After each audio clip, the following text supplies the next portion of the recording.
আসসালামু আলাইকুম রহমতুল্লাহ বরকাত। আমার সকল দিন প্রেমেরা একটা বিষয় আমরা অনুধাবন করি না। আমরা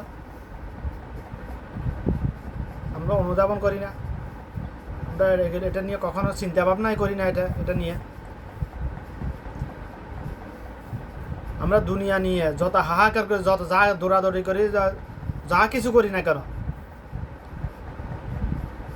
দুনিয়ার রং তামাশার জন্য, দুনিয়ার ভোগ বিলাসের জন্য, বাড়ি গাড়ি করার জন্য, চাকরি বাকরি করার জন্য অনেক কত কিছু করতেছি আমরা। যা কিছু করি না কেন, দিন শেষে কিন্তু আমরা কবরের দিকে এগিয়ে যাইতেছি। আমরা এটা যে যাই করুক না কেন, আমরা দিন শেষে আমরা কবরের দিকে এগিয়ে যাইতেছি, আলমে বরজাকের দিকে এগিয়ে যাইতেছি। আমরা আমাদের ইমান থাকুক আর না থাকুক, আমরা আমল করি আর না করি, আখিরাতকে বিশ্বাস করি আর না করি, আমরা আলমে বরজাকের দিকে এগিয়ে যাইতেছি। আজকে দিনটা চলে গেছে মানে আমার জন্য কবর একদিন সামনে চলে আসছে ভাই, এটাই বাস্তবতা। আমাদের দেশে আমাদের অর্থাৎ মানুষের হিসাব মতে মানুষের বয়স বাড়ে, আর আমার হিসাব মতে মানুষের বয়স কমে। অর্থাৎ আমার লাইফ টাইম যদি 50 বছর হয়, আজকে দিনটা যদি চলে যায়, তাহলে আমার লাইফ টাইম হয়ে গেছে। আমার লাইফ টাইম কয়দিন, একদিন কমে গেছে 50 বছর থেকে। একটা বছর চলে গেছে মানে আমার লাইফ টাইম 1 বছর কমে গেছে, 49 বছর হয়ে গেছে। তাহলে বয়স বাড়ে না কমে? বয়স কমতেছে, আমাদের বয়স কমে। মানুষ একটা নির্দিষ্ট জন্মের পর থেকে একটা নির্দিষ্ট সময় পর্যন্ত, অর্থাৎ সর্বোচ্চ 25 বছর পর্যন্ত মানুষ বড় হয়, তারপরে ছোট হতে থাকে,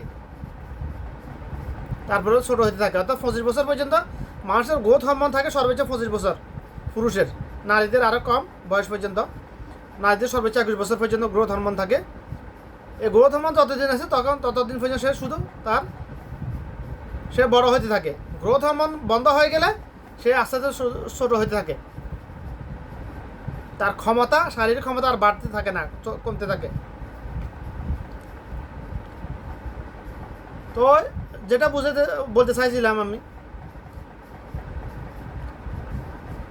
আজকের দিনটা চলে গেছে, আমরা মনে করি আরে দিনে বর্তমানে এমন অবস্থায় এসে পৌঁছেছি।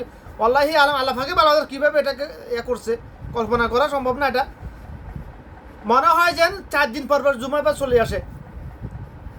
ক্যালেন্ডার না দেখলে বুঝেই না যে আজকে জুমাবার, এটা বোঝাই যায় না। প্রত্যেক জুমাবার, এক জুমাবার থেকে আরেক জুমাবার, আমরা 7 দিনে 1 সপ্তাহ বলি, কিন্তু এক সময় হিসাব করলে, সময়সিকত সময়ের হিসাব করলে বোঝা যায় মনে হইতেছে 7 দিন পর জুমাবার চলে আসে, শুক্রবার চলে আসে। আমাদের শুক্রবার বলে আর কি আমাদের দেশে। 7 দিন পর জুমাবার চলে আসতেছে, এরকম লাগতেছে। এখন সময়টা কীভাবে সংকীর্ণ করে ফেলেছে আল্লাহ পাক, আল্লাহি আলম, আল্লাহ পাকে ভালো জানেন। তবে এটা ছিল সত্য কথা, সময় সংকীর্ণ হয়ে গেছে আগের থেকে। মানুষের ইমানও খুব দ্রুত সংকীর্ণ হইতে আছে, কমতে আছে। মুনাফিকের সঙ্গে খুব দ্রুত বাড়তে আছে। সময়টা আল্লাহ পাক সংকীর্ণ করে ফেলতেছে, দুনিয়া থেকে বারাকা আল্লাহ পাক উঠিয়ে নিতে আস্তে আস্তে কমিয়ে ফেলতেছে। আমরা মনে করি আমরা এই জিনিসের দাম বাড়তেছে, শুধু বাড়তেছে, আমরা মনে করি এটা না, আল্লাহ পাক দুনিয়া থেকে বরকত কমিয়ে ফেলতেছে। এটাই বাস্তবতা। এটা আমাদের বুঝে না আসুক আর না আসুক, এটাই বাস্তবতা ভাই।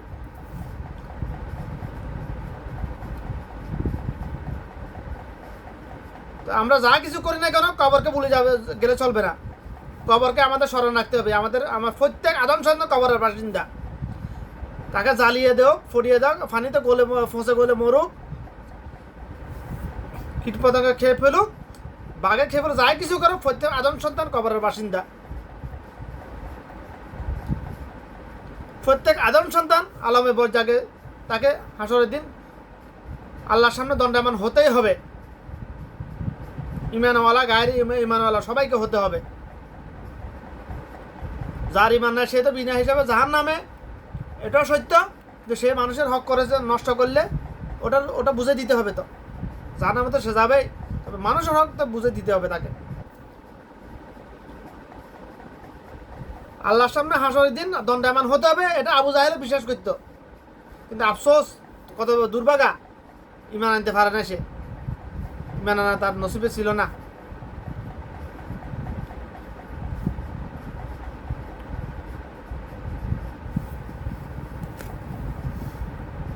আমরা একটা দিন চলে গেছে মানে আমরা মনে করি আজকে দিনটা চলে গেছে, আমার জীবন থেকে একদিন চলে গেছে, আমার বয়স বাড়ি গেছে, এটা মনে করি। আজকে একটা দিন চলে গেছে মানে আমার জন্য আপনার জন্য কবর একদিন সামনে চলে আসছে ভাই।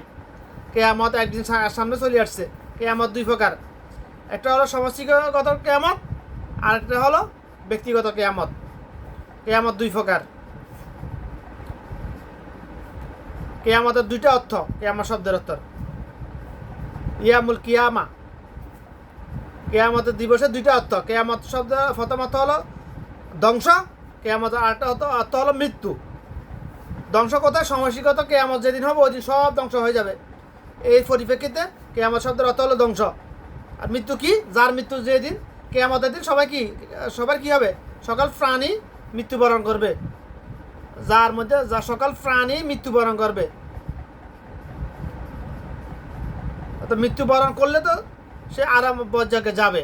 এখন যার মৃত্যু যেই দিন তার কেয়ামত সেই দিন। কেয়ামতের দিন সবাই মারা যাবে সমষ্টিগতভাবে, আর পার্সোনালভাবে কেয়ামত যার মৃত্যু যেই দিন সেই দিন। আজকে আমি যদি আজকে মারা যাই, আমার জন্য কেয়ামত আজকে হয়ে গেছে। এটাই বাস্তবতা, এটাই বাস্তবতা। আমাদের বুঝে আসুক আর না আসুক, এটাই বাস্তবতা ভাই। বিসমিল্লাহ।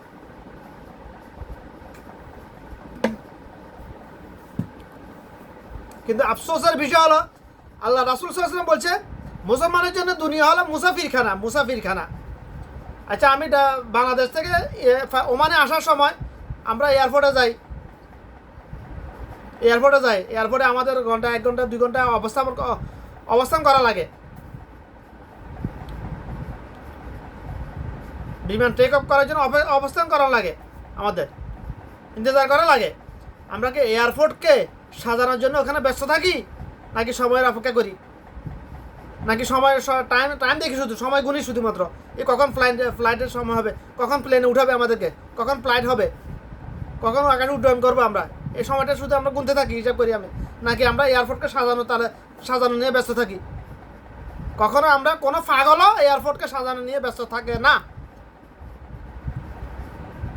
এয়ারপোর্টে কোথায় কী পড়ে আছে, এয়ারপোর্টে কোথায় সিগারেট ডাব্বা পড়ে আছে, পানির প্যাকেট ডাব্বা পড়ে আছে, এগুলো নিয়ে আমরা ওখানে কোনো মাথা কামাই না।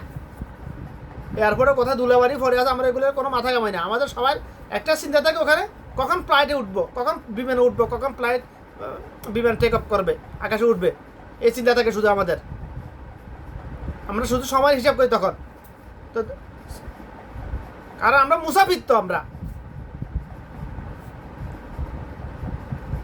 মুসাফির তখন এয়ারপোর্টের জন্য আমরা মুসাফির। সেম দুনিয়া হলো মুসলমানের জন্য মুসাফিরখানা, মুমিনের জন্য দুনিয়া হলো মুসাফিরখানা। আমাদের সবসময় অপেক্ষা করতে হবে কখন আমার মৃত্যু হবে, কখন আমি আল্লাহর সান্নিধ্য লাভ করব, কখন আমি আল্লাহর সন্নিকটে যাব। আমি এই চিন্তা আমাদের কলবে লেগে থাকতে হবে সবসময়। কিন্তু আফসোসের বিষয়, আল্লাহ রাসূল সাল্লাল্লাহু আলাইহি ওয়াসাল্লাম দুনিয়া মাজরাতুল আখিরাত। দুনিয়া হলো মাজরা মানে ক্ষেত খামার, শস্যক্ষেত্র, সংস্কৃতি আর কি। দুনিয়া হলো আখিরাতের শস্যক্ষেত্র। আল্লাহ রাসূল সাল্লাল্লাহু আলাইহি ওয়াসাল্লাম বলছেন দুনিয়া হলো আখিরাতের শস্যক্ষেত্র। অর্থাৎ আখিরাত, জান্নাত হলো খালি বাগান। জান্নাতের আবাদ করতে হবে দুনিয়াতে থেকেই। শুধু জান্নাতে যে গেলে হবে না, জান্নাতে গিয়ে ফল ফলাতে বক করবে, এগুলো দুনিয়াতে থাকলে লাগাইতে হবে। এগুলো লাগানোর উপায় আমাদের আমল, জিকির আজকার ন্যাক আমলগুলা।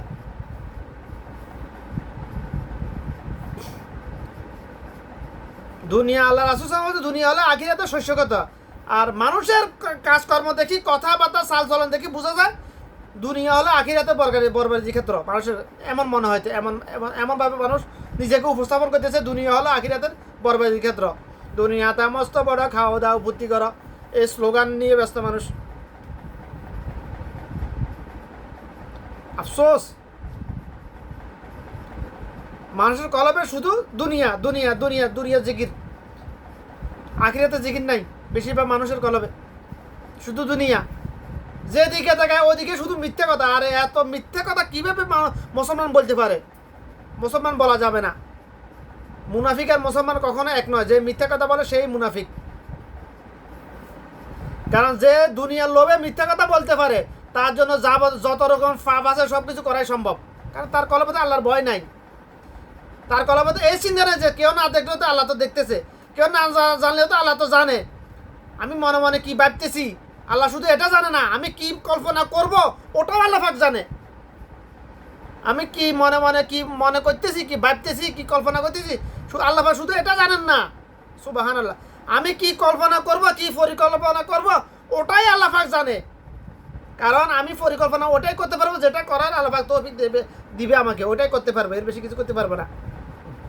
আমরা যদি নিজের হ্যারম দেখে যদি পরিকল্পনা করতে পারি, শিক্ষার জোরে যদি পরিকল্পনা করতে পারতাম, তাহলে শিক্ষিত সবাই কোটিপতি থাকতো, বাংলাদেশের ভিক্ষা করতো না, দিন মজুরি করতো না শিক্ষিত সবাই। গায়ে জোরে যদি আমরা কোটিপতি টাকা উপার্জন করা যেত, তাহলে বাংলাদেশের বড় বড় বলি কুস্তিগির ওরা কখনো অভাব ভোগ করতো না, ওরা সারা জীবন জমিদারি করে যাইতো ওরা।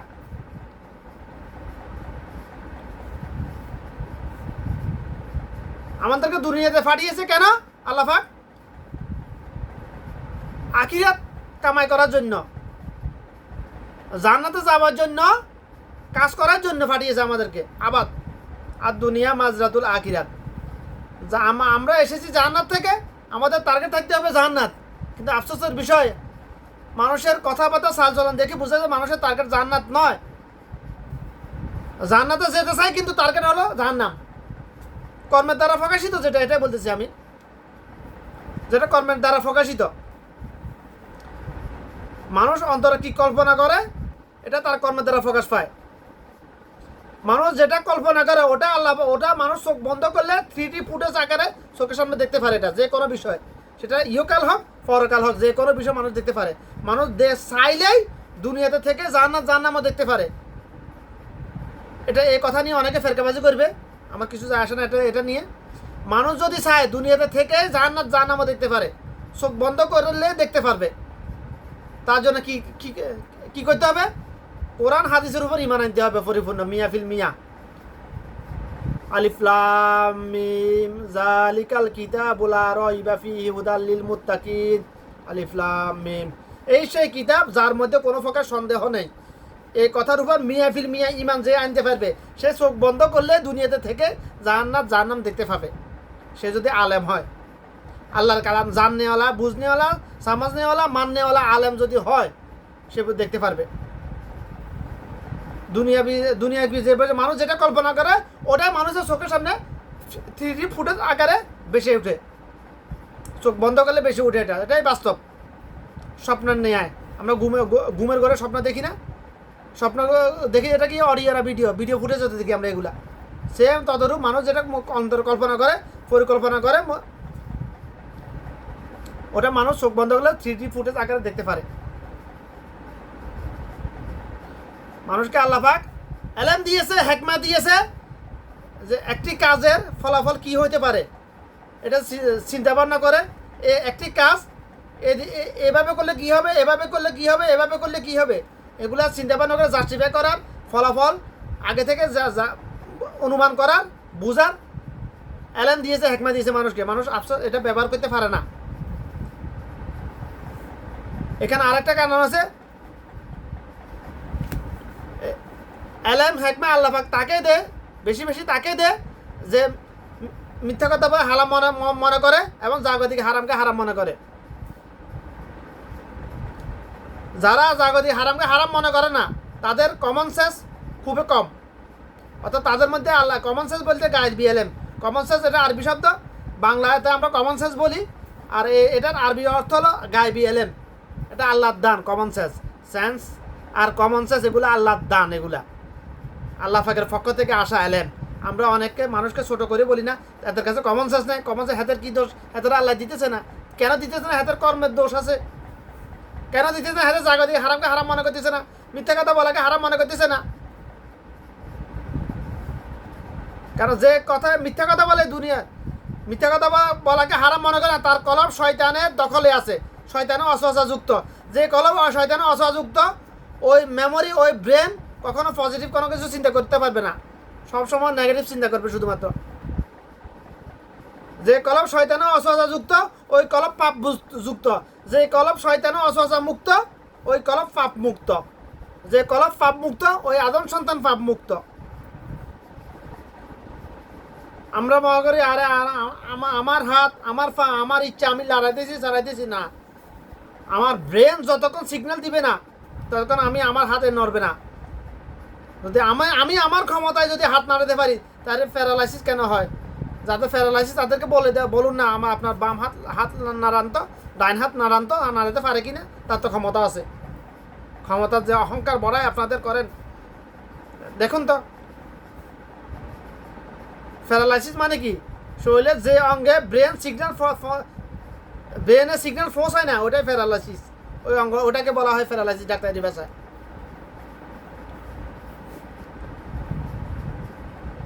মানুষের কলব আর ব্রেন এই দুইটা এমনভাবে কাজ করে এটা মানুষ বুঝে না কিভাবে কাজ করে।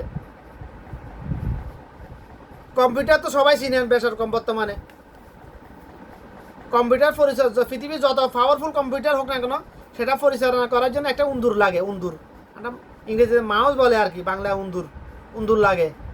কত পাওয়ারফুল কম্পিউটার এটা কন্ট্রোল করা হয় ছোট্ট একটা উন্দুর দিয়ে, মাউস দিয়ে।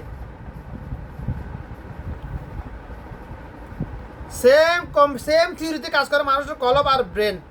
মানুষ অন্তরে যেটা চিন্তা করে ওটা ন্যানো সেকেন্ডের মধ্যে ব্রেনে সিগন্যাল ফাটায়। ব্রেন এবার শরীরে অঙ্গ প্রত্যঙ্গের মধ্যে সিগন্যাল ফাটায়। এখন শয়তানকে যেহেতু আল্লাহ ক্ষমতা দিয়েছে কলব নিয়ন্ত্রণে নিয়ে যাওয়ার মতো ক্ষমতা দিয়েছে, কলব যদি শয়তানের নিয়ন্ত্রণে যায় তাহলে ব্রেনের সিগন্যাল যাবে সব নেগেটিভ, সব হারাম সিগন্যাল যাবে। তো সিগন্যাল যদি হারাম যায়, নেগেটিভ যায়, কথা মুখ থেকে হারাম কথা বের হবে, নেগেটিভ কথা বের হবে, শরীরে যাবে, হাত পা এগুলো হারাম পথে চলবে। এটাই স্বাভাবিক ভাই, বুঝে আসুক আর না, এটাই সত্য, এটাই স্বাভাবিক। কম্পিউটার মাউসে ক্লিক করলে মাইক্রো সেকেন্ডের মধ্যে সিপিতে সিগন্যাল পৌঁছায়, সিপি এবার ডিসপ্লেতে দেখায় আমি কি চাইতেছি না।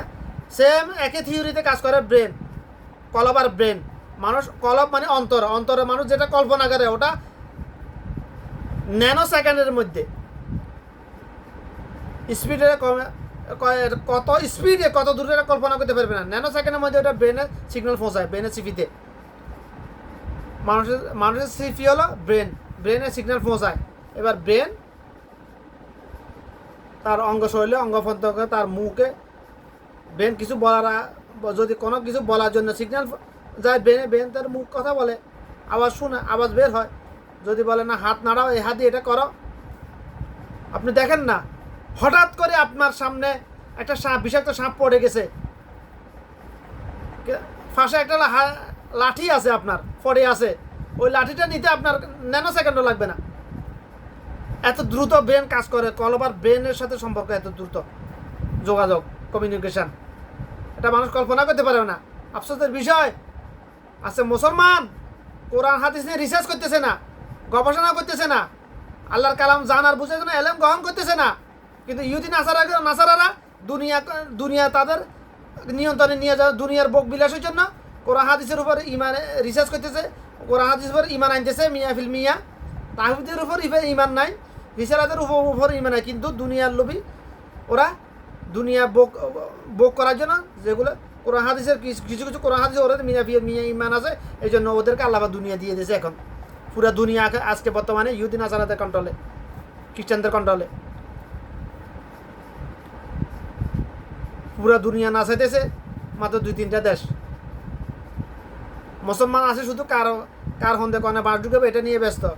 বাসাটা একটু খারাপ চলে আসে, কিছু করার নাই, আসবেই।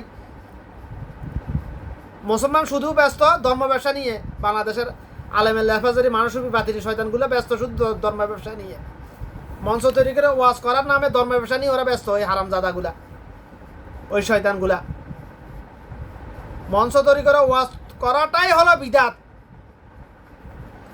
আল্লাহ রাসূল সাল্লাল্লাহু আলাইহি ওয়াসাল্লামকে জীবনে কখনো মঞ্চ তৈরি করে ওয়াজ করেছিলেন?